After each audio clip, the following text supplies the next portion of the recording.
ፊፋ በ2026ቱ የዓለም ዋንጫ ላይ የሚደረጉ ሁሉንም ጨዋታዎች በምልክት ቋንቋ እንደሚተረጎሙ አስታወቀ።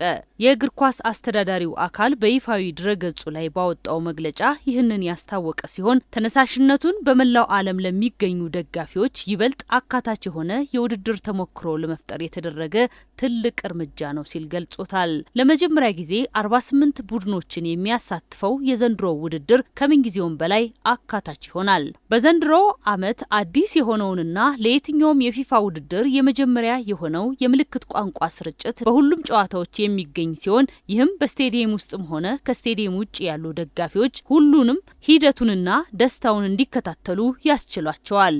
በፊፋ የተመደቡ አስተርጓሚዎች ደቂቃ በደቂቃ እንቅስቃሴ ማስተላለፍ ብቻ ሳይሆን እንደ የዳኛ ፊሽካዎች፣ የደጋፊዎች እልልታና በስቴዲየሙ ድባብ ውስጥ ያሉ የስሜት ለውጦችን የመሳሰሉ ቁልፍ የድምጽ ፍንጮችን ያጋራሉ። ይህም ደጋፊዎች እያንዳንዱን የጨዋታ ቅጽበት እንዲሰማቸው ያደርጋል። ደጋፊዎች የምልክት ቋንቋ ስርጭቱን በቀጥታ በይፋዊ የፊፋ ውድድር መተግበሪያ አፕ ማግኘት ይችላሉ።